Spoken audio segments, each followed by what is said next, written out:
Облыстық мемлекеттік қызмет істері департаментінің азаматтық бақылау жобасы аясында қоғамдық қабылдау тұрақты түрде жұмыс жасауда.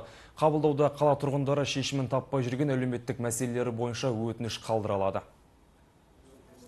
Қабылдауға 6 азамат келді. Облыстық мемлекеттік қызмет істері департаменті сыбайлас жемқорлыққа профилактикасы басшысымен өткен кездесуде тұрғындар жер, әлеуметтік мәселе және қала инфрақұрылымына қатысты ұсыныс сауалдарын білдірді. Өтініштер сараланып, уәкілетті органдарға тиісті шаралар қабылдану үшін жолданды. Мұндағы мақсат мемлекеттік қызметтің сапасын арттыру, халықтың уақытын үнемдеу және мәселелерін шешуге ықпал ету.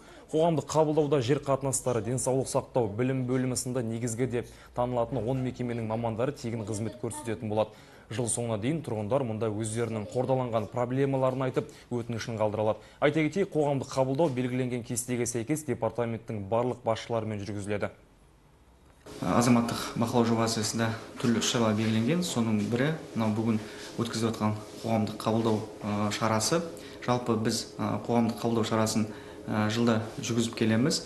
Бұл жерде азаматтар, яғни өзінің жер мәселесі болсын, әлеуметтік саладағы мәселелер болсын, денсаулық сақтау саласында мәселе болсын, яғни кез келген мәселе бойынша өзінің өтініштерін бере алады. Біз бұл өтініштерді тиісті түрде, яғни уәкілетті органдармен бірлесе отырып, тиісті түрде, яғни мәселенің толыққанды шешілуіне ықпал жәрдемдесіп, оны қатаң бақылауға алып, жұмыс жасай беретін боламыз.